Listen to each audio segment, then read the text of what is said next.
Hello, everybody. I'm Jeff Perot, the host of Catch Up with JP. Today's guest is Mr. Chris Gissell. Mr. Gissell threw 8 and 2/3 innings over 5 games with the 2004 Colorado Rockies. Probably not a household name in your household, unless you have children playing baseball right now. In that case, he and his website, baseballdudes.com, should definitely be a household name in your house.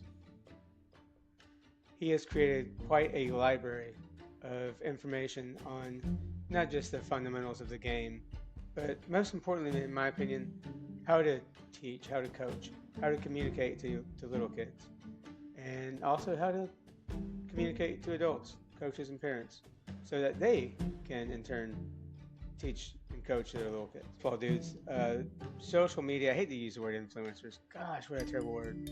But they've got over 100,000 followers on their Facebook page, over 50,000 followers on Instagram, and another 15,000 or so on Twitter. This gentleman is one of the people shaping this generation of amateur baseball. As I said before, I highly recommend you visit his blog. You visit his free document section of his page, but also follow him on social media. This young man just has a lot of coaching experience, and his method that really seems to work communicating and teaching younger kids. So, welcome to the show, Mr. Chris Gissell. So I'm on the phone today with Mr. Chris Gissell. Mr. Gissell is a longtime professional pitcher, minor league pitching coach for a few years, and now he is owning and operating Baseball Dudes out of Tyler, Texas. Mr. Gissell, welcome to the show today. Thanks for having me, sir. I appreciate you. So let's start with your professional career. You were drafted as a fourth rounder by the Chicago Cubs in the 1996 draft out of Hudson's Bay High School in Vancouver, Washington, which is outside of Portland. Did you give any consideration to go in college, or you were intending to sign with the Cubs after the draft? So I, junior year of high school, I think maybe early senior in high school, I had committed to go to Texas A&M, actually coincidentally down here in Texas where we live now. But I, deep down, I wasn't a big school guy back then, so I knew that if I was drafted in a decent round and, offered a decent bonus that there was a good chance I was just going to go that route. The fourth round is a decent round. Oh yeah, I was fortunate. You began your professional career with the Cubs. One thing I noticed about looking through your baseball reference page, I thought was kind of interesting. It's kind of cool, but also could be kind of a bummer. You spent the majority of your career, you spent the entire season at the club you were assigned out of spring training.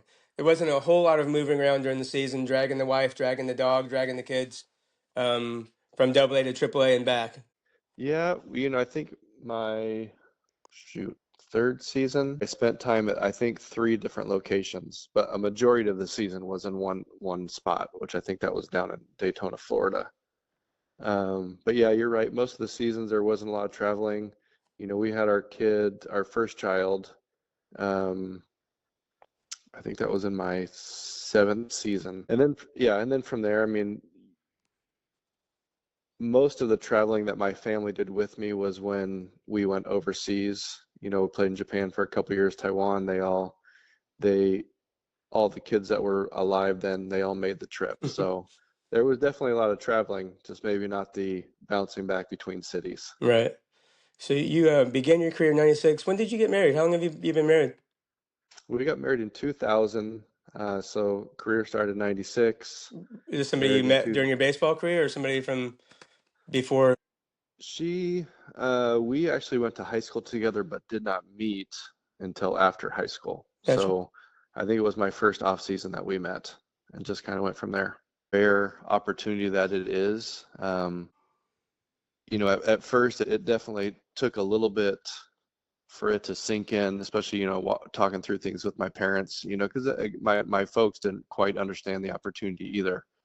But now, after having gone through it and played there for a couple years, I wouldn't change anything about the route that my career went. The quality of baseball over there, I would say probably comparable to like a 4A league, not necessarily the big league level, but a little better than AAA. But the fans were amazing. 2 years, I don't think we ever heard a boo. I've never heard anybody The say anything like that. That's yeah, the fans were just always appreciative of your effort, period. I think it kind of speaks to their culture over there a little bit. Great teammates, great coaches.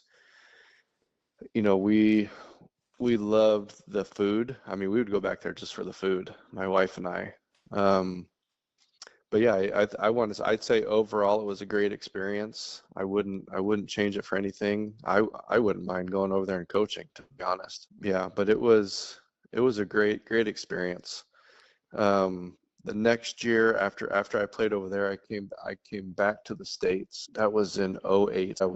I signed with the Athletics, and then spent the whole season in AAA with them, and we ended up going on to win the PCL that year, which was a great experience. And then from there, we went on to win the Bricktown Showdown, which was a one-game championship between the Pacific Coast League and the International League. And we ended up winning that too. So that was a cool experience. I always kind of And wondered then the AAA championship game. If guys saw that as something really cool to go fight for that one game, or saw it as oh man, I just want to go home. I didn't get called up to the big leagues. I just want to go home, and yeah, now I have to fly out to Oklahoma City for one more game. I would say that you probably get a mix of all those Right. emotions. AAA in general was filled with a lot of bubble guys who had spent some time in the big leagues, but for whatever reason weren't able to stick. Hmm. And there was definitely played with some guys who there was just some bitterness in them, because of how their career had gone, even though they were still blessed to get paid to play a game. So I would for sure say there were guys that weren't genuinely excited about going to that, but then you also had some younger guys on the team that were thrilled for the opportunity. So, but anyways, after that season, I went over and we actually played in Taiwan for a few months, and I brought my whole family over there, and that was definitely a different culture than Japan was. Again, baseball is baseball. I would probably compare that level to maybe a AA to AAA, somewhere in there. Definitely not the caliber of baseball that there was in Japan. Um, Played there for a few months and then came back to the States before the season had ended and signed back with the A's. Finished the season with them, went to the playoffs, and we lost out. And that was it for that season. The next year, I went back to spring training with the Rockies, and they let me go at the end of spring training. And I was like, you know what, that's enough. Time for me to go be with my family and move on to the next chapter. Do you feel like you were ready for that? Was that something that was kind of in the back of your mind for your last couple of seasons, or when you walked I into the spring training that year, 2010, you just kind of said, "Okay, if this isn't it, then this isn't it." Yeah, I don't know if I necessarily specifically had those thoughts, like I'm ready to be done. Before that last season, I had become part owner in a baseball facility in Washington, so there was something that if whenever baseball did end, I kind of knew what the next step was. Okay. So that I think that already having started, um, when I did get that third release, writing was on the wall a little bit. That spring training, I pitched in a couple big league spring training games. In minor league spring training, I think I pitched in a handful of games. I don't think I gave up any hits, to be Yeah. honest, and so no runs. Um, but at that time, the time where the things were changing in a way where they became so velocity focused, that I wasn't one of the hardest of throwers. I was maybe a upper 80s, low 90s guy where, the trend started to go. We're looking for mid 90s guys. So just kind of seeing where the writing on the wall, and it's like that's enough. Let's call it what it is. And I'm grateful for everything the game did give me. That would have been my 15th year. So it just, I knew that was kind of it. Yeah. So, what was your next move after that? You mentioned the facility back in Washington, and the following year you were minor league pitching coach of the Angels. I was actually home Okay. in Washington, running that facility for 2 years, I Okay. think, a year and a half before I got that job with the Angels. Um, and then from there, I went on and I coached with them for 3 years, and that was a great 3 years. I learned a ton as a pitching coach. I learned a ton as a coach in general, as a leader. I learned a lot about just being on the other side of it from playing. What the coaching side is as a coach, no more is it about me and what worked for me. Now it's, shoot, I can learn all the different ways this game works, different ways to be successful as an athlete. And to be honest, I think all those things were kind of a stepping stone towards what I get to do today. And what do you get to do today? You seem like you've really bought into youth coaching and really defined yourself as a coach's coach. The training that you do with your players, of course, but also it seems like you're making a mark in the game for being a coach developer. Yeah, I've been working with kids. I started when I was still playing. So I've been working with kids for probably over 20 years. I started working with kids full time, meaning almost 12 months a year after I was done with that coaching. So I think that was about 10 years ago. But again, I was doing a lot before then. Um, and the more kids I work with, the more families I get to know, the more I pay attention. Like, I'll be honest, I mean there's issues all over the place, but there's a big weakness in the youth coaching world with a lot of how guys go about it. Um, the lack of, I want to say, understanding of the game. But then even then, obviously the kids, they need enough help as it is. And then, the parents just kind of ride along with the atmosphere of what the youth culture is. And there's a lot of kids who stop playing this game because of, how those adults handle themselves and maybe what they don't know. Obviously, I put a lot out there for the kids. Um, but to be honest, a lot of stuff I put out there, it's mainly for the adults. When I say adults, I'm talking parents and coaches. So I wouldn't say necessarily just try to do stuff for the coaches. And It's parents as well. all yeah, it may seem that way, but it's all, in the end, it's all for the kids, Right. but speaking more to the adults. So I may put something out there, write an article that maybe seems like I'm talking to the kids, talking to the athletes, but the reality is I want adults to read it. I want the adults to read it first because they probably need that information at this point more than the kids do. We're all kids. We have kids. We have our own kids, and they may hear something and they'll forget about it. 5 minutes later.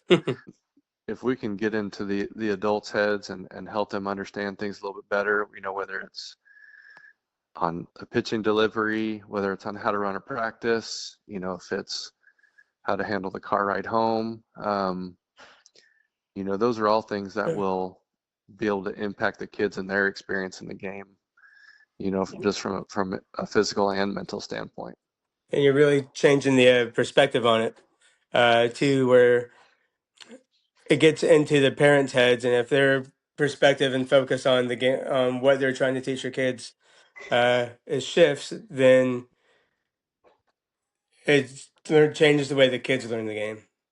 I feel like I Yeah. don't know if I put that in good words, but the I'm 46 years old. I have two kids who are 3 and 5 years old. I started late. It's been a long Yes. time since I was a youth baseball player, and the landscape has changed dramatically. And it's changed Oh yeah, dramatically just big in the time. last 10 years alone. So Hmm. I'm terrified of my son. He's 5, and we play baseball in the backyard and stuff. And it's getting time for him to. I'm gonna put him in a league and on a team. And boy, it's terrifying to me. Well, I don't know what it's like where you are, but down here they have T-ball tournaments. So I know that they didn't have that where I moved from, and coming down here to Texas where they definitely take everything a little bit more serious with sports. I was all I can do is laugh about it every time I hear about a T-ball tournament.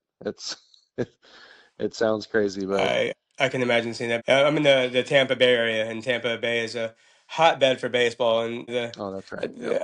I was running a restaurant this time last year, and I had two kids who were high school baseball players that worked for me, and just hearing them talk about the game, and they Hmm. were playing on three different teams in the fall, two different teams in the spring, another different team in the summertime. This wasn't like that when I was a kid. No, no, it's definitely changed, and that's the cycle of everything. Everything, progresses, and that it's hard. It can be hard, but I'm 47, so our generation, how we grew up, it's almost completely different. Yeah, And so we have to learn, understand, how it has changed and how to handle it, how to manage it. I think a big part of that is where your family is and what you guys want it to be. If you want to dive all in, you got to understand you're going to lose a lot of weekends. If you don't want to sacrifice that sort of stuff, then you got to be careful of what type of league you choose to participate in. And then from there, I think it's also a lot of parents need to be more honest about their kids' ability.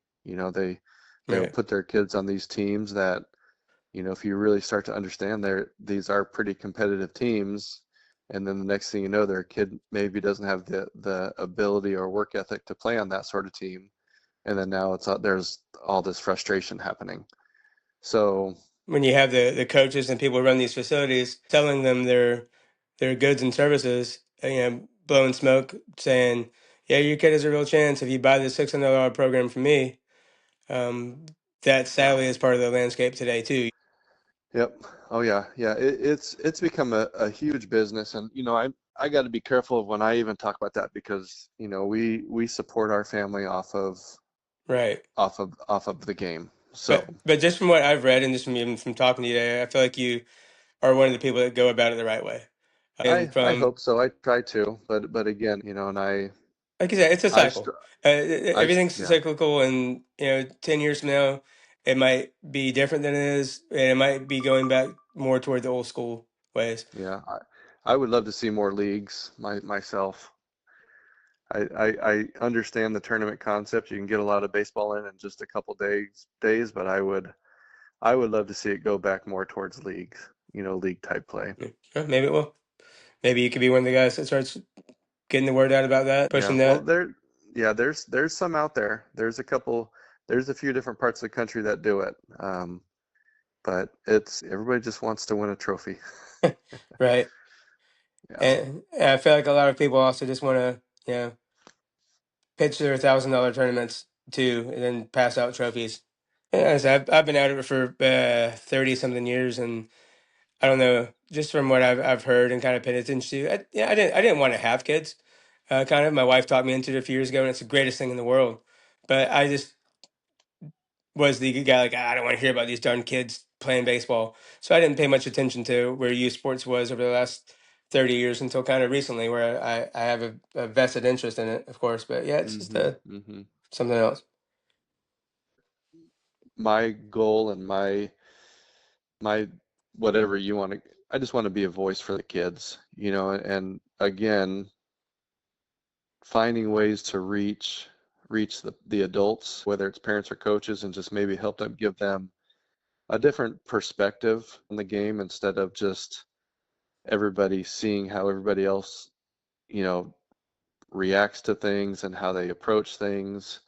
Um, Maybe give them a little bit more perspective on, the game is just a game, to be honest. I know there's people that don't like that saying, but shoot, these Yeah. kids may play for 5 years, they may play for 10, they may play for 15, but in the big picture, if they live to 80, that's nothing in their life. It's such a short period But it's a of good time, and that, foundation for who they grew up to be.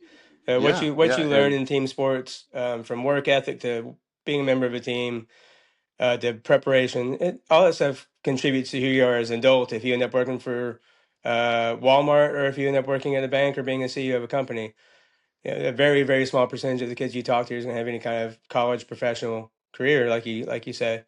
But those are important life skills that kids might not get from school or get from home.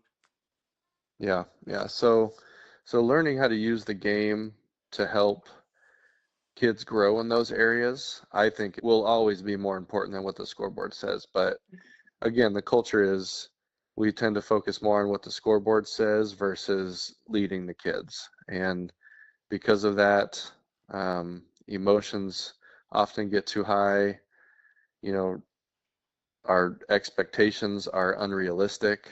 You know, another challenging thing is that we've all seen our kids and seen our athletes do great things, and then they struggle to repeat those great things, and that's where we struggle. And that comes from us just not being realistic as the adults, you know, and forgetting that they are just kids. And you know, we were all that age at one point, and there's a reason why most of us weren't professional ball players. Most of us weren't college ball players. There's a reason for that. And, you know, seeing how these kids go about the game, and even that all changes. I mean, it's way more about look at me now than it used to be. And you know, Yeah. social media has changed that. The recruiting process has changed that.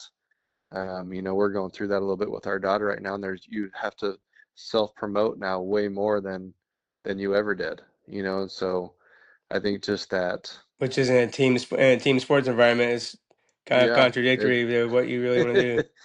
it's bad. It's bad. And then you hear about, you know, high school and college coaches that, you know, are having this issue with players that are more worried about what they're doing and what, you know, how they look. Perspective is lost on the game because of some of this stuff. Social media plays a big part in that. So the goal for what I put out there every day is to find ways, and you know, and a lot of stuff I've written so much now over the years that a lot of stuff is I repost it. Um, just to try to help the adults see things a little bit differently. The kids are the kids. They're pretty much gonna do and be how they're learn traits, you know, by what they see, but maybe be a voice for them in a way of talking directly to the parents about how to do things a little bit differently. You mentioned you've written so much over the years. Your website has a free document section. Hmm. What do you have in there? We got a couple dozen different charts, pitching charts, hitting charts, throwing programs. We have a do-it-yourself pitching mound plans. Some of them are charts that we used at the professional level that I just had recreated. Some are a couple of them are charts that others have asked me to come up with something. You know, they're just different things that, like I said, I think there might be even more than a couple dozen now. But if you scroll down that page, you know, hopefully there's something for somebody. I think over the years we've had, and again, we're a small platform, but I think You're a we've small had, platform, but you've got over 14,000 followers on Twitter, and I know those can't be all local Tyler, Texas people who are really into what you're doing. no, So I feel like you're no. really getting your message out there, and you're getting your stuff out there. Yeah. Well, I think on Facebook we have over 140,000 I didn't followers. know that. Instagram we have over 50,000. I So didn't know that. yeah, we have a good following, and I feel fortunate for it every day. So again, when I put that stuff out there, it's even though some of it is regurgitated stuff I've written in the past, because we are, you know, getting so many more new followers every day, that just means that, you know, maybe someone has never read this that I wrote 2 years ago. Um, but But yeah, you're on that, reaching people for sure with that, and you're making yeah, an impact yeah, and a contribution. You're getting in people's brains. yeah. On that free documents page, I think we've had, I last time I looked was a few months ago, but there's been over like 20,000 people that have logged on to that page on our site. So again, it just we just try to put content out there that people appreciate and that people are looking for, and some way to be helpful, and all that stuff is free. And you know, baseballdudes.com, when it started, at first it was a membership website, mainly for the families I worked with to work out something that they could upload videos to, and that I could help them throughout their season while I was gone coaching. Hmm. And then I had a few families that signed up for it, but they weren't using it how I wanted them to, you know, so I didn't want to be taking their money for nothing. So I turned it, and what the website is now is completely different than it looked when it was created. So now everything is on there as free, and we have, I want to say, over 50 different products in our store. So if people are looking, if they like what they see and they want to show their gratitude, they can go onto our store and show some love that way. But again, it's just It's just another way to get how your message out there. I mean, how that's can we great. help? Your Yeah. free documents and the stuff your store is a great way of getting your message out there. Yeah, it's again, I'm grateful every day for what I get to do, and hopefully we're building something that when I pass on, my kids can somehow keep it going, and obviously at that point they would just have to keep reposting stuff. So yeah, something that your kids are proud of, and something Yeah. you're making. And your kids are older now, right? Yeah, almost 22, Okay, 19, and that's 16. fresh. Yeah, okay, I got you. Um, any tips or pointers for Uh, somebody with younger kids who for may or may not play for sports for parenting, or oh man, parenting? I would say just enjoy it. Enjoy every minute. It goes so fast. Our youngest is now a sophomore in high school. She's over halfway through this year, so she's a couple years away from being old enough to go do what she wants to do. Our older two, they could tell us any day now they're going to move out. So it goes fast. It goes way faster than you think it would. So just find ways to enjoy it and take lots of video and photos. Yeah, definitely. All right, man. Is there any advice you give yourself when you were walking into that last spring training and you realized that the end of your playing career was coming up? It seemed like you were pretty well prepared for that. Is there any Again, advice that you would have given yourself for that time? I mean, I think definitely having a plan is important. I think a lot of guys struggle. They identify so much as a baseball player that they have a hard time thinking about what to do if they're not a ball player. Um, Coaching seems to Especially be when you are drafted out of high school or you play 3 years of college ball and you don't have a degree to fall back on. yeah, yeah. So I was fortunate that I had something lined up. I think that, in this generation, this day and age, and I try to help my kids understand this, is that there's so many different ways to earn money, to support your family. Entrepreneurship is, I, I would say that there's probably no better time to be one. I mean, there's so many different ways to make money that if you just get creative and, find a way to turn your hobbies into into a career, understand that baseball is not going to last forever. And what could you see yourself doing if you didn't play? But as far as going into that last spring training, I think most guys, it's in the back of their mind that it could happen at some point. But I think being real with yourself and having some grace with yourself and knowing that it's not the end of the world is an important thing.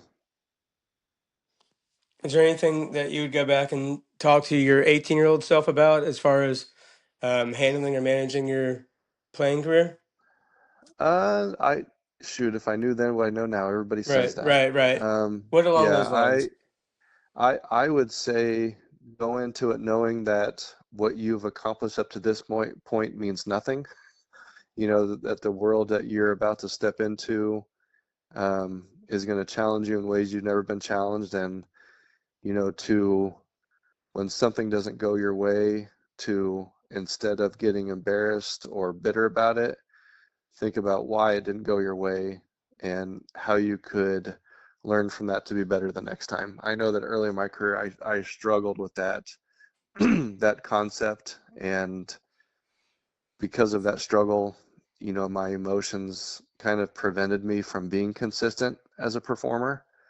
Having a little better perspective on what failure really means, I think would have helped me earlier on. I haven't heard it worded that way. That's a good answer. You're a big fish in a small pond when you're back in Vancouver, Washington, but you step into Hmm. professional baseball and that's not the case anymore. Yep. And for most, it's there's very few, guys out there, even your Hall of Famers, probably when they first became professionals, they were challenged in many ways. Right. Not many Paul Skeens out there. Yeah, right. He hasn't handled a whole lot. He hasn't had a whole lot of adversity Yeah. to handle yet. Right. No, no. At some point it will happen, but Right. yeah, not really yet. All right, Mr. Gissell. Is there anything else you want to chat about?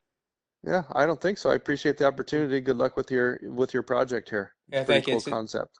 It's a blast, man. Mr. Chris Gissell, the original baseball dude from baseballdudes.com. I mentioned before, of course, visit his blog, visit the free document section of this page, follow him on social media.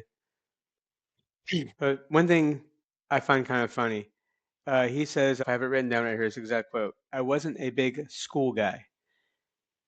His blog and everything that he has is so well written that it seems like it comes from a guy who was a big school guy. Everything that he communicates to his kids and everything that he communicates to the coaches and parents reading this blog is very well written. So yes, follow him, visit his store, and so yes, check out his stuff, follow him on social media. Thank you for joining us today. First of all, I got to tell you this freaking crazy coincidence thing. So I moved down to Bradenton, Florida last summer, and Okay. I went to there's a fancy shopping area in Sarasota called St. Armand Circle, and there's a sports a memorabilia store there, and they have like the Pete Rose autographed 8x10s and the humongous giant Lambeau Field pictures. And it's a fancy sports memorabilia store. There's 2 stories. So I go up to the top and I come down and I look over and there's this huge trophy sitting there on the staircase. So I look at it. West Tennessee Diamond Jacks 2000 Southern League championship trophy. So I asked the guy, I'm like, buddy, this is so cool. I collect minor league memorabilia, whatever. Is this thing, would you sell this thing? He's like, the owner of the shop picked it up at an auction a long time ago. He's had it. I don't know if he'd be interested in selling it. So I never followed up on it. But he has the 2000 Southern League Championship West Tennessee Diamondbacks trophy is at a sports memorabilia store in Sarasota, Florida. Picked it up at an auction. I don't know what auction it was. I don't know if it's a charity auction or just Yeah. the Diamondbacks going out of business. They're selling their office furniture, and here's we're throwing the championship trophy too. I don't know. Wow. Huh.